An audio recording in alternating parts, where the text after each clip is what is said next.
وأشهد أن لا إله إلا الله وحده لا شريك له وأشهد أن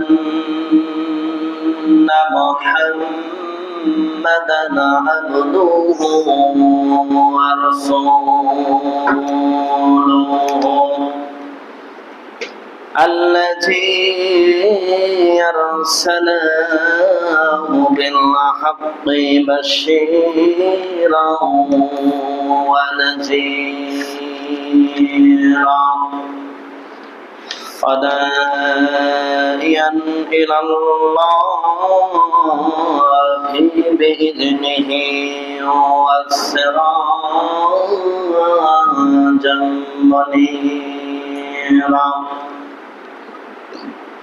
فقد قال الله تعالى في كلامه المجيد وفي الفرقان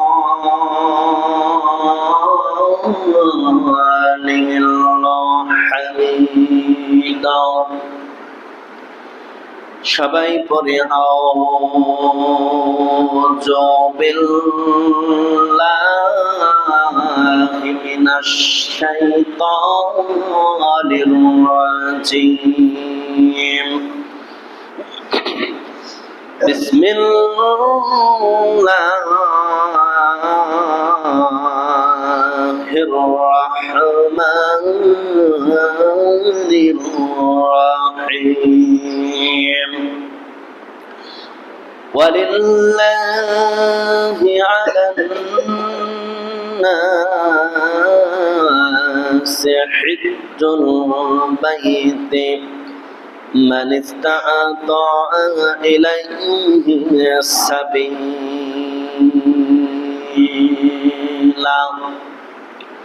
إن الله وملائكته يصلون على النبي يا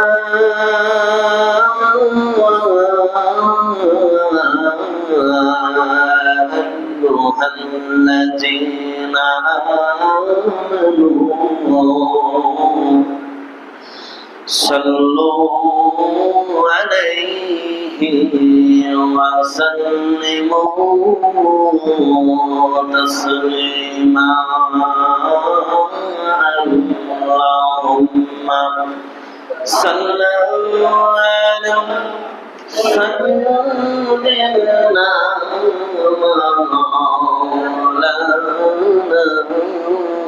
محمد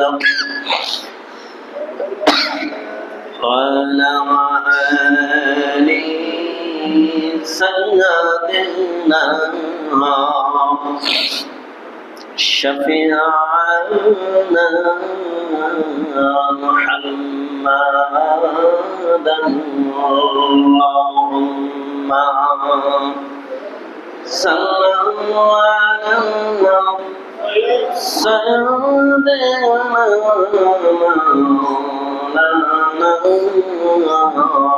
محمد وعلى آله سيدنا شفيعنا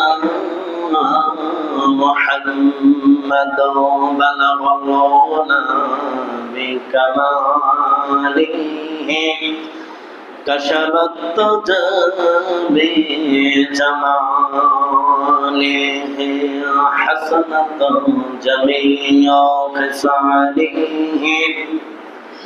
صلوا عليه وعلى آله اللهم صل على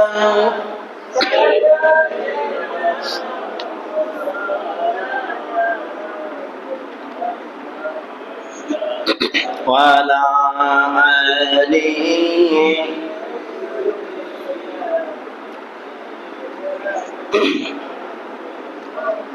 আলহামদুলিল্লাহ ওয়াসসালাতু ওয়াসসালামু আলা আকিবাতিল মুত্তাকিন রাব্বি ইশরাহ লি সাদরি ওয়া ইয়াসসির লি আমরি ওয়াহলুল উকদাতাম মিন লিসানি ইয়াফকাহু কওলি আল্লাহুম্মা আনতাস সালাম ওয়া মিনকাস সালাম তাবারাকতা ইয়া জাল জালালি ওয়াল ইকরাম।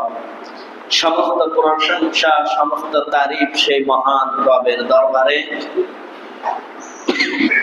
যে মহান রব্বুল আলামিন আমাদেরকে মাহে রমজান মাস পার করে ঈদুল ফিতরের নামাজ পড়ে আমরা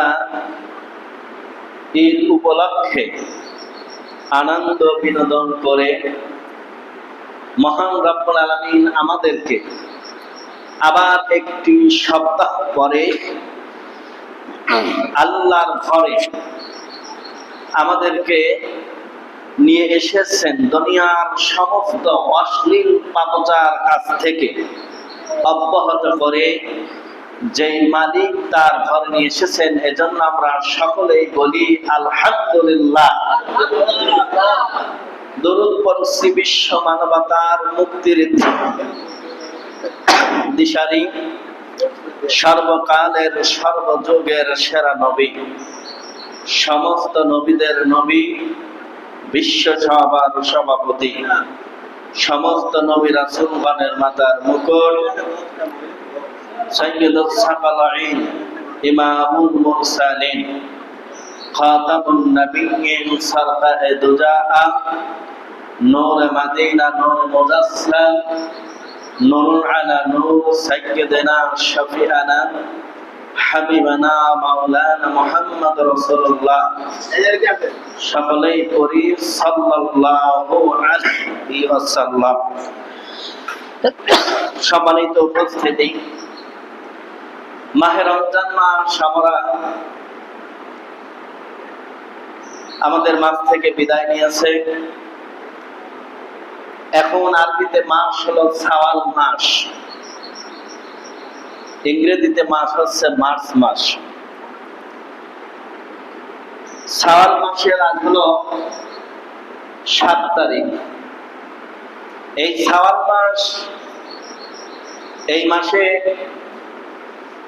আমাদের জন্য আল্লাহ রাব্বুল আলামিন 6টা রোজা রেখেছেন। যারা রোজা, আমরা যারা আছি, যারা রোজা ছিলাম, তাদের জন্য অবশ্যই 6টা রোজা করা লাগবে এই শাওয়াল মাসের মধ্যে।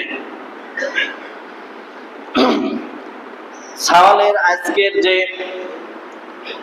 প্রথম যে আলোচনা, প্রথম যে খুতবা, সেটা হলো হজ সম্পর্কে। কি সম্পর্কে? হজ।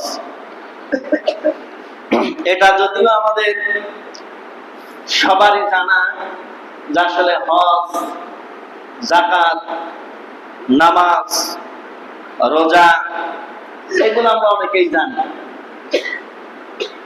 কিন্তু অনেক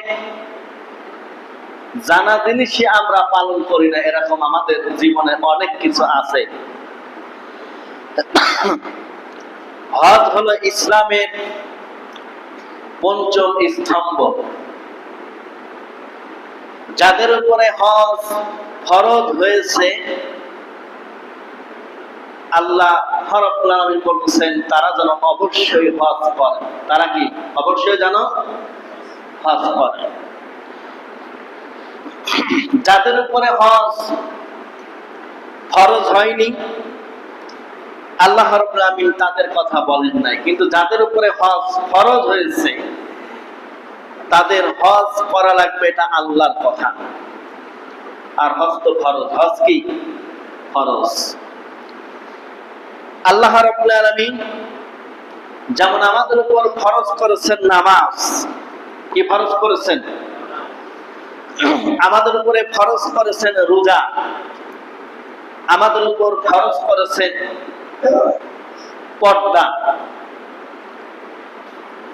এই রকম যত ফরজ আল্লাহ রাব্বুল আলামিন আমাদের জন্য ফরজ করেছেন, এর একটা ফরজ যদি কোনো মানুষ যদি গা ভাসিয়ে দিয়ে তার মন মতন যদি, তার ইচ্ছা খুশি মতন যদি সে পালন করে, তাহলে সেই ব্যক্তি হলো কাফের। সেই ব্যক্তি কি? কাফের। আল্লাহ রাব্বুল আলামিন হজ ফরজ করেছেন ধনীদের জন্য, যাদের উপরে হজ ফরজ হয়েছে। আর নামাজ ফরজ করেছেন আল্লাহ ধনী, গরিব, ছোট লোক, কুলি, দিনমজুরি, যারা যেই শ্রেণীর পেশারি মানুষ হোক না কেন, আল্লাহ সবার উপরেই কি নামাজ ফরজ করেছেন। এখন এই নামাজ ফরজ করেছেন যারা উম্মত পাগল বলা হয়, যারা কিছুই বোঝে না, এই পাগলের জন্য ফরজ নামাজ আল্লাহ কি মাফ করে দিয়েছেন। আল্লাহ রাব্বুল আলামিন বলতেছেন, এটা হলো শাওয়াল মাস। শাওয়াল মাসের আজকের যে প্রথম যে খুতবা, সেটা হলো হজ সম্পর্কে। জিলহজ মাসের 9 তারিখে মক্কার প্রান্তে আরাফাত নামক স্থানে অবস্থান করা। আরাফাত নাম শুনেছেন? আরাফাতের ময়দান। আসলে যারা হজে যারা গেছেন, তারা ছাড়া আমরা মুখে বলি, আর তারা হচ্ছে চোখে দেখেছেন। এই মুখে বলা আর চোখে দেখা কিন্তু এক নয়। আল্লাহ রাব্বুল আলামিন বলতেছেন, এর আগে ও পরে কাবা ঘর তাওয়াফ করা। কাবা ঘর কি? তাওয়াফ করা। যেই কাবা ঘরে কোন সাধারণ মানুষের ঢোকার কোনো কি পারমিশন নাই, রাষ্ট্রীয়ভাবে সরকারিভাবে কাবা ঘরে ঢোকার পারমিশন আছে। বাংলাদেশে আল্লামা সাইদি সাহেব কাবা ঘরে ঢুকেছেন। তাহলে এই কাবা ঘরটা আল্লাহ রাব্বুল আলামিন যেখানে অবস্থান করেছে, এই কাবা ঘরটা, এটা সারা বিশ্বের মুসলমানদের জন্য ওই জায়গা গেলি তখন কিবলা হচ্ছে চতুর্দিকেই হয়। বলুন সুবহানাল্লাহ। আমাদের কিবলা শুধু এখন বর্তমানে আমরা যেই দিকে আছি, শুধু একদিকে। আর আপনি যখন কাবা ঘরের কাছে যাবেন, তখন আপনার কাবা হবে চতুর্দিকে, অর্থাৎ আপনি যেদিকে খুশি মুখ দিয়ে নামাজ পড়তে পারবেন। বলুন সুবহানাল্লাহ। এই কাবা ঘরটা প্রতি বছরে আমরা যে কালো যে পোশাকটা দেখি, এত একটা দামি কাপড় আর ওর সাথে স্বর্ণ আছে, ওখানে হাজার হাজার কোটি টাকা খরচ করে ওই কাবা ঘরের ওই যে কাপড়টা আর যে স্বর্ণ, এটা প্রতি বছরে ওটা কি ওটা ঠিক করা হয়। এত টাকা ওখানে তারা খরচ করে, প্রতি বছরের ন্যায় হাজার হাজার কোটি টাকা খরচ করে। সুবহানাল্লাহ বলবেন না? কিন্তু আজকে দেখেন, আমাদের মসজিদ ঘরের জন্য যদি আমরা কারো কাছে যদি দান দিয়ে চাই, অনেকেই বলে মসজিদের উন্নয়ন করে কি লাভ হবে, মসজিদের টাইলস লাগায় কি হবে। এটা হলো সৌন্দর্য। এই টাইলস লাগানোর ভিতরে কোনো ফায়দা নাই। সৌন্দর্য এটা আলাদা একটা জিনিস। আর মসজিদের সবচাইতে বড় যে সৌন্দর্য, সেটা হলো মসজিদের মুসল্লি। মসজিদ টাইলস করেছি, এসি করেছি, সুন্দর করে সাজাইছি, কিন্তু আমার মসজিদে মুসল্লি নাই, তাহলে মসজিদ সৌন্দর্য করে কোনো লাভ হচ্ছে না। সারা বিশ্বের মুসলমান এক জায়গা হয়, সেটা হলো কি কাবা ঘর। সারা পৃথিবীর মানুষ ওই জায়গাটা হজ করেন, সারা পৃথিবীর মানুষের সাথে মানুষের দেখা হয়। কে ধনী, কে গরিব, কার কয়টা বাড়ি আছে, কার কত টাকা আছে, কে কত ক্ষমতাবান, ডিসি, এসপি মহোদয়, ওখানে কারো ওইসব কোনো পরিচয় নাই। ওখানে তার একটাই বড় পরিচয় হলো যে আমি এখানে এসেছি আল্লাহর গোলাম হিসাবে। আল্লাহর কি? আল্লাহর গোলাম হিসাবে। আল্লাহ রাব্বুল আলামিন বলতেছেন, মিনার জামাতরতগুলিতে কাকর নিক্ষেপ করা, হজের কুরবানি বা হাদি জবাই করা, মাথা মুন্ডন করা, এ সকল কর্মের মধ্যে আল্লাহ রাব্বুল আলামিনের জিকির করা ও দোয়া করা। হজ মানুষকে আমিত্ব শিখায় না, হজ মানুষকে পরিবর্তন করার জন্য, তার ঈমানকে পরিবর্তন করার জন্য, পুলসিত হওয়ার জন্য। হজ মানে হলো নিষ্পাপ একজন শিশুর মতন ওখান থেকে বের হয়ে আসা। বলে সুবহানাল্লাহ। আমি হজ করেছি, আমাকে মানুষ হাজী বলবে, ঠিক আছে, আমার নাম হবে, এরকম যদি কোনো ব্যক্তি যদি হজ করে থাকে তাহলে তার হজের কোনো কি লাভ হবে না। আল্লাহ রাব্বুল আলামিনের হুকুম হলো হজ পালন করা লাগবে। বছরের যে কোনো সময় নির্ধারিত স্থান থেকে ইহরাম করে মক্কায় যে নির্দিষ্ট নিয়মে আল্লাহর জিকিরের সাথে কাবা ঘর 7 বার তাওয়াফ করা। কয়বার? আমাদের বাংলাদেশ থেকে যারা হজে যায়, যারা নতুন যাবে তারা তো কিছু জানে না, তাদের জন্য এক একটা রাহাবার থাকে। রাহাবারের অনুসরণ করে তাদেরকে চলা লাগে। কোথায় কাবা ঘর, কোথায় মক্কা, ঠিক আছে, কোথায় কয় রাকাত নামাজ পড়তে হবে, কোথায় পাথর নিক্ষেপ করতে হবে, ঠিক আছে, কিভাবে করতে হবে, এই জন্য ওখানে একজন রাহাবার থাকে। রাহাবারের অনুসরণ করে এখানকার যারা হজে যাবে তারা ওইভাবে তারা হজ পালন করে। অর্থাৎ একজন নেতা নির্বাচিত করে দেওয়া হয়। পৃথিবীতে রাসূল এসেছেন নেতা হিসাবে। আমি যদি আপনাদের নেতা বলি তাহলে আপনারা অনেকে মনে করবেন যে মনে হয় রাজনৈতিক মূলক ভাবে কথা। আসলে না, রাসূলকে আল্লাহ রাব্বুল আলামিন আমির হিসাবে, নেতা হিসাবে আল্লাহ তাকে দুনিয়াতে পাঠিয়েছিলেন। আল্লাহ রাব্বুল আলামিন সূরা বাকারার ভিতরে বলতেছেন, ইন্নী জাইলুম ফিল আরদি খলিফা। আল্লাহ বলতেছেন, আমি এই পৃথিবীতে এমন একজন নেতা নির্বাচিত করলাম, এমন একজন নেতা বানালাম, যেই নেতার আনুগত্য, যেই নেতার অনুকরণ, যেই নেতার অনুসরণ অনুশোচনা করা লাগবে সারা বিশ্বের মুসলমানের। ঠিক কিনা বলেন? এখন মুহাম্মদুর রাসূলুল্লাহ সকলেই পড়ি সাল্লাল্লাহু। আমাদের এই মুহাম্মদ, এই নেতাকে যদি কোনো মানুষ যদি অনুসরণ যদি না করে, অনুকরণ যদি না করে, তার সুন্নাত যদি না মানে, নেতার আনুগত্য যদি না করে, তার জীবনের একটা সেজদা আল্লাহর দরবারে কবুল হবে না। ঠিক কিনা বলেন? তাহলে কেমন নেতা?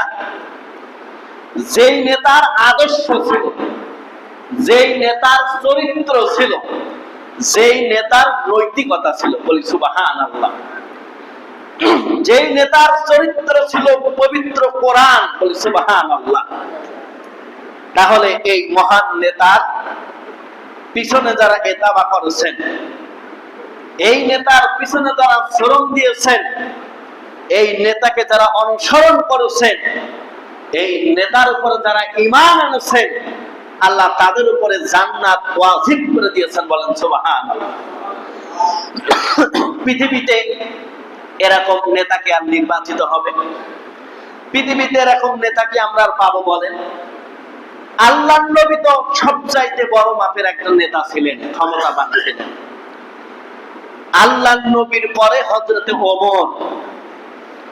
হযরতে ওমর ছিলেন ৯৬টা রাষ্ট্রের প্রেসিডেন্ট। বলেন সুবহানাল্লাহ। এই 96টা রাষ্ট্রের প্রেসিডেন্ট যে ওমরের আগে পরে, আগেও নাই পিছনে নাও, একটা কুত্তাও নাই, ঠিক কিনা বলেন? আমাদের দেশের যে সাময়িক ভাবে যে নেতা যারা, এদের পিছনে গাড়ি, সামনে গাড়ি, সামনে কুকুর, পিছনে কুকুর, আছে না নাই? এগুলো পরীক্ষামূলক। যেখানে একটা মনিটরিং করবে, একটা সেমিনারই হবে, সেখানে 7 দিন আগ থেকে মাটি পরীক্ষা করা হয়, ঠিক কিনা বলেন?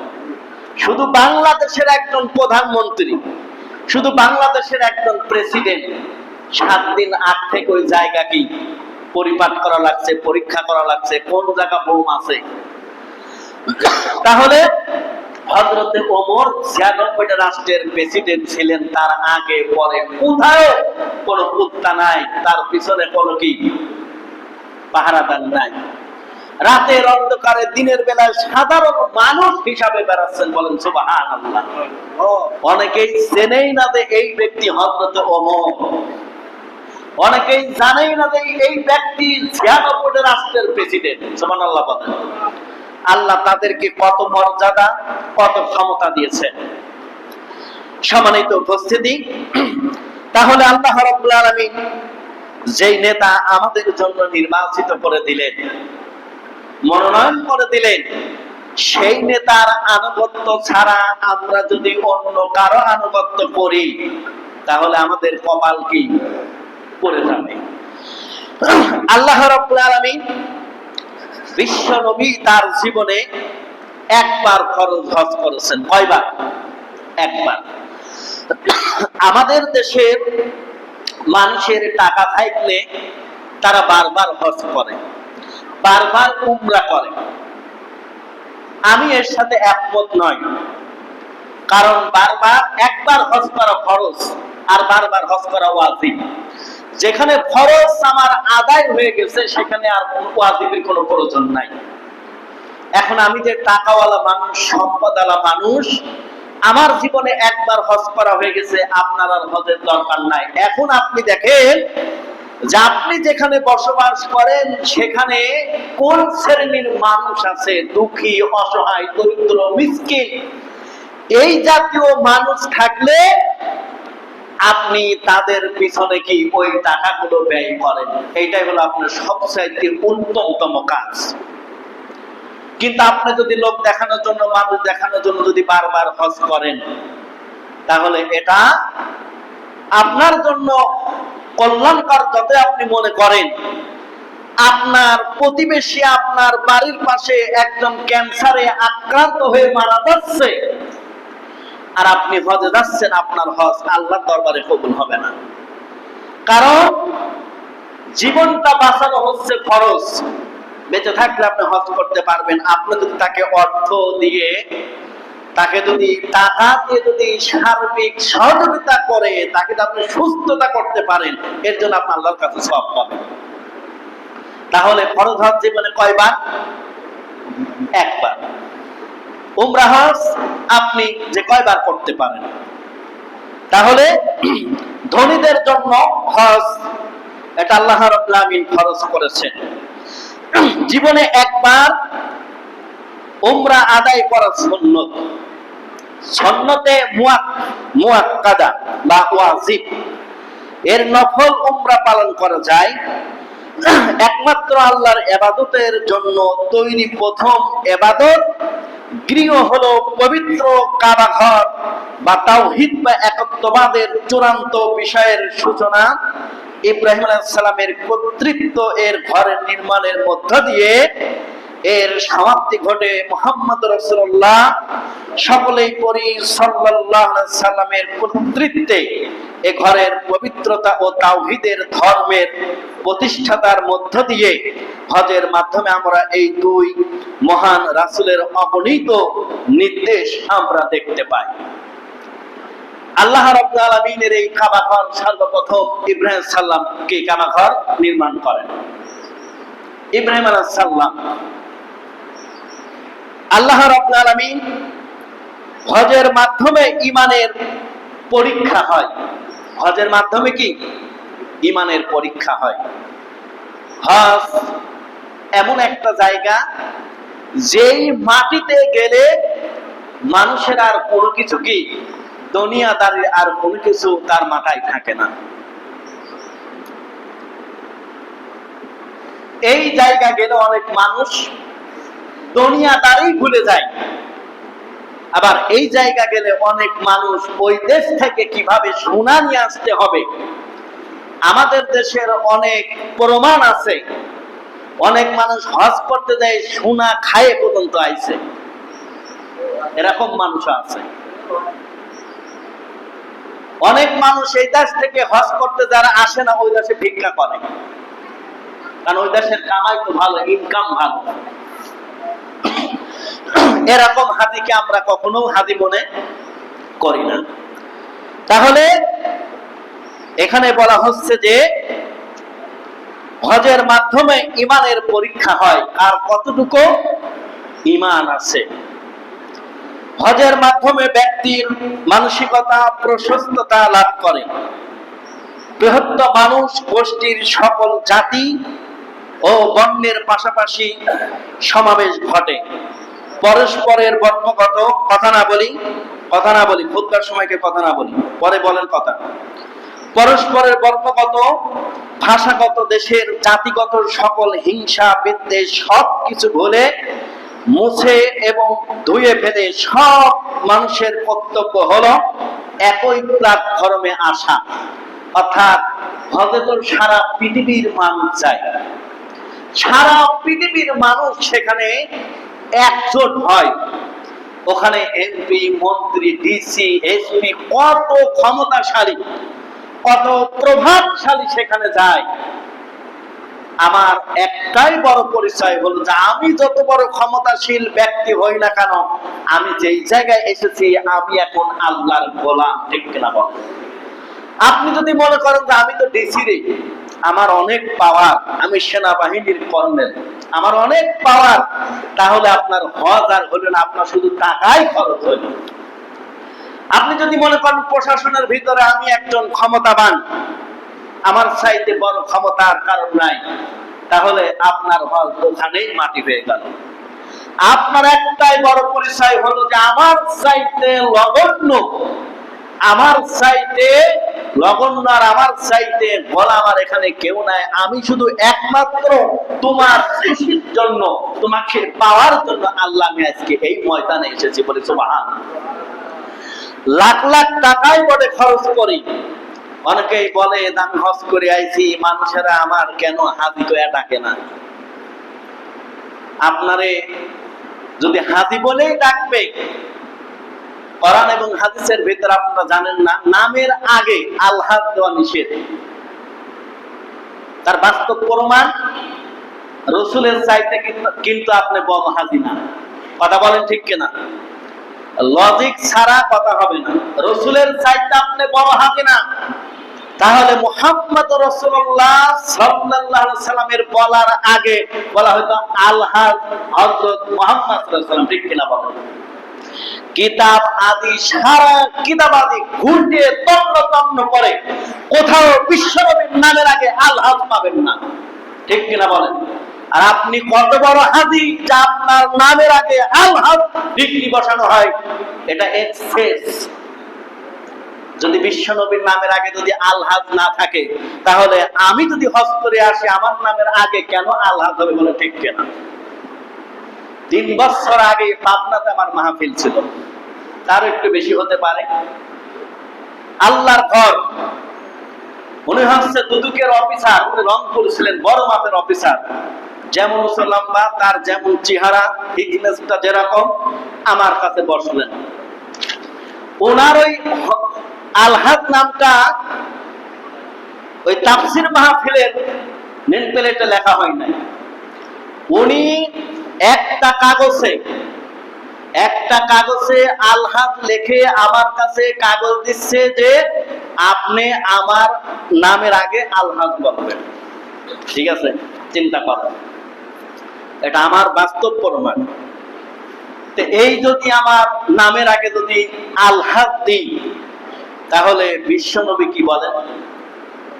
হযরত আলী, হযরত ওমর, হযরত আবু বকর, এরা কি বলে? এদের চাইতে কি আপনি বড় কিছু হয়ে পড়েছেন? আমি আগেই বলেছি, হক আপনার ভিতরে যদি কোনো আমিত্ব থাকে, যদি ক্ষমতা থাকে, পাওয়ার থাকে, টাকা থাকে, ধন দৌলত, টাকা পয়সা, এগুলো সব আপনার ভুলে যেতে হবে। আমার কিচ্ছু নাই, আমি এখন যেই জায়গায় এসেছি, আমি এখন আল্লাহর গোলাম, আমি সব চাইতে ছোট। আল্লাহ এই পৃথিবীতে আসমান এবং জমিনে আমার চাইতে নিচু শ্রেণীর, আমার চাইতে গরিব, অসহায়, মিসকিন আর কেউ নাই। আল্লাহ, আমি তোমার সব চাইতে লবণ বান্দা, ঠিক কিনা? তাহলে এই হলো হজের উপকরণ। আল্লাহ রাব্বুল আমিন তারপরে বলতেছেন, ফরজ অস্বীকার করলে তাকে অমুসলিম বলে গণ্য করা হয়। ফরজ অস্বীকার করলে তাকে কি অমুসলিম হিসাবে তাকে গণ্য করা হয়। যার উপরে হজ ফরজ হয়েছে সেই ব্যক্তি যদি হজ না করে, তাহলে তাকে কি বলা হয়? কথা বলেন, অমুসলমান। যার উপরে হজ ফরজ হয়েছে, যে হজ করলো না, তার আর মুসলমান বলা যাবে? তাহলে দেখেন তো, আমাদের দেশে এরকম কত অর্থবিত্তওয়ালা মানুষ আছে, তাদেরকে আমরা কি মনে করি এখন? তাহলে মুসলমান না মুসলমান বলেন? এরকম অনেক আমাদের সমাজে বিত্তশালী লোক আছে যারা গরিবের পাশেও দাঁড়ায় না, অসহায়ের পাশেও দাঁড়ায় না, যাদের উপরে যাকাত ফরজ হয়েছিল, হজ ফরজ হয়েছিল, অনেকেই জানেই না। সম্পদ আমার আছে, যাকাত দিতে হবে, ফরজ আদায় করতে হবে, হজ করতে হবে, এটা অনেকে জানেই না। আছে না নাই বলেন?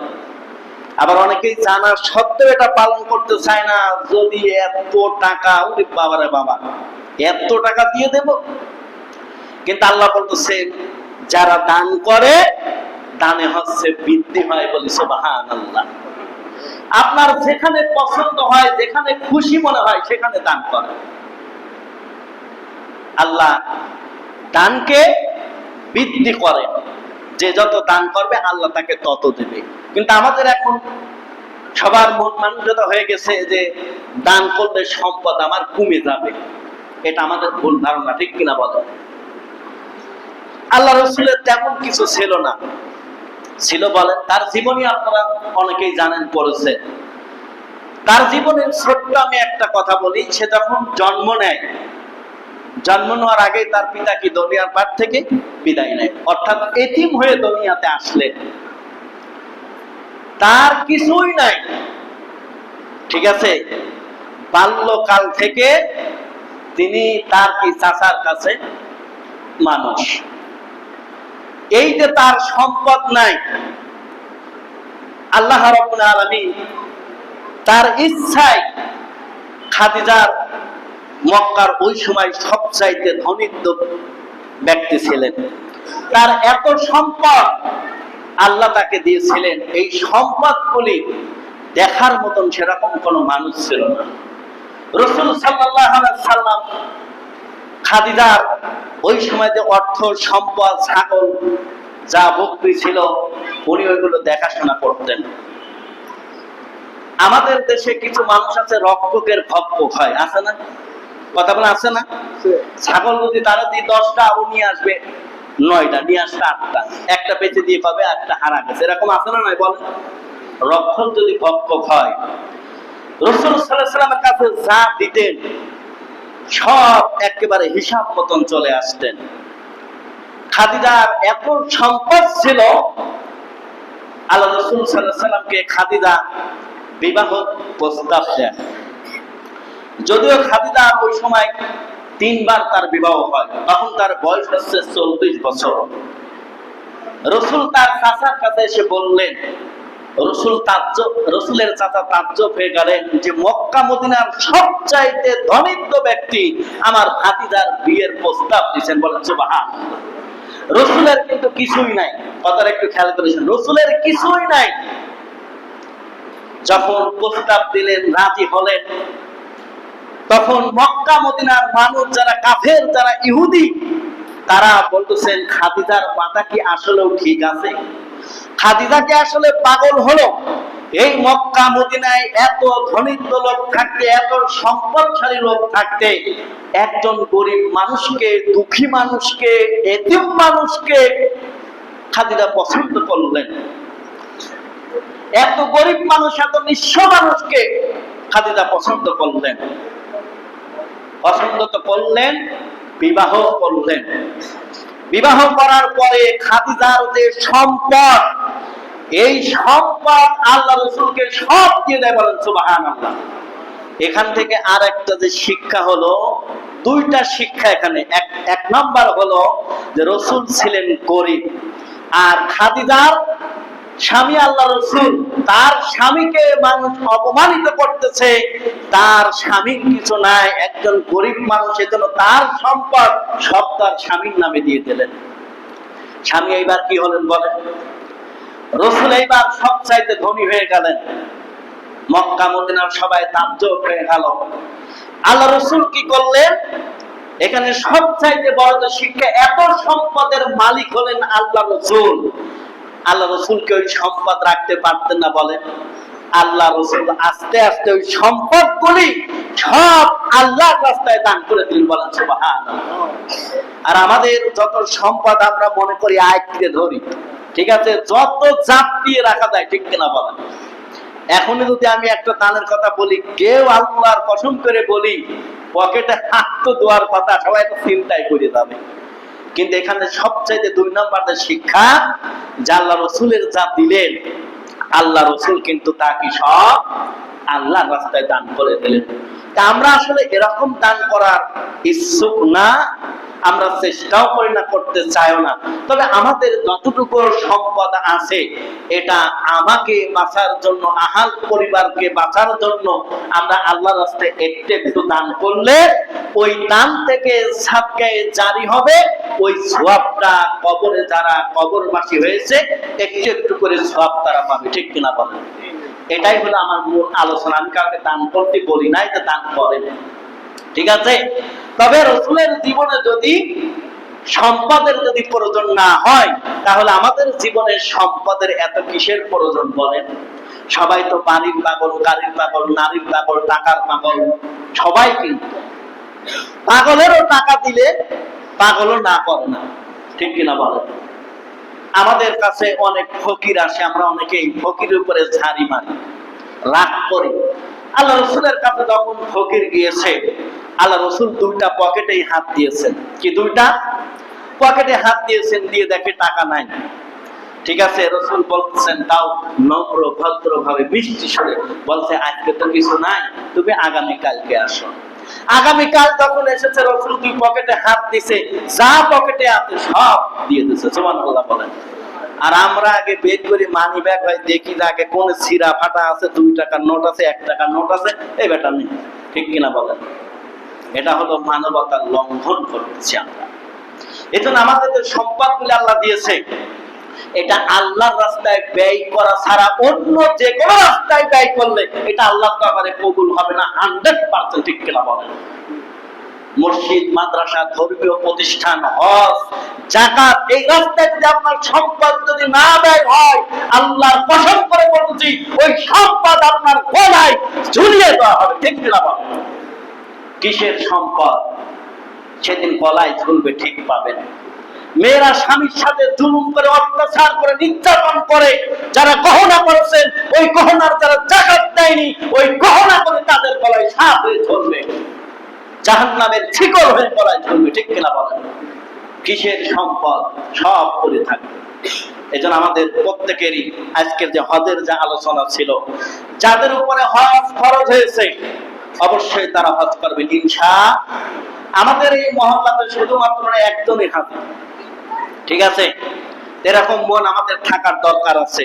আমরা সবাই ইনশাআল্লাহ চেষ্টা করব, ইনশাআল্লাহ। হজ যদি না করতে পারি, আমরা চেষ্টা করব ফার্স্ট সেমিস্টারে আমরা যেন একবার উমরা করতে পারি, ইনশাআল্লাহ। আমরা আসেন, আমরা সবাই মিলে, যারা চাকরিজীবিত, যারা রিটায়ার্ড প্রাপ্ত, যারা ব্যবসা, আসেন আমরা একটা সমিতি করি। মাসে হোক, বছর হোক 2 মাসে হোক আসেন একটা সমিতি করি। আপনারা তো গোশের সমিতি করেন, আসেন আমরা একটা উমরা হজের সমিতি করি। 2000 1000 করে টাকা দিয়ে আসেন আমরা উমরা করি আসি সবাই। কি যায় না? এটা একটা ভালো উদ্যোগ, ভালো কাজ। একবার নবীর দেশটা দেখে আসি। যেই কাবা ঘরের দিকে মুসলমান প্রথম যেই মুসলমান যাবে, আর ওই কাবা ঘরের দিকে যেই মুসলমান প্রথম তাকাবে 100% তার চোখে পানি আসবে। আর প্রথম দেখার পরে যেই দোয়া করবে সেই দোয়াই আল্লাহর কাছে কবুল হবে। সুবহানাল্লাহ। চান কিনা সবাই দেখতে? সবাই আশা করি, নিয়ত তো করি ইনশাআল্লাহ। ঠিক আছে? আমার মনে চাই কিন্তু পারি দিই না। ঠিক আছে? তাই আসেন আমরা এরকম যদি একটা গোষ্ঠী, এরকম যদি সবাই করি, আমি যেখানে থাকি থাক, সমস্যা নেই।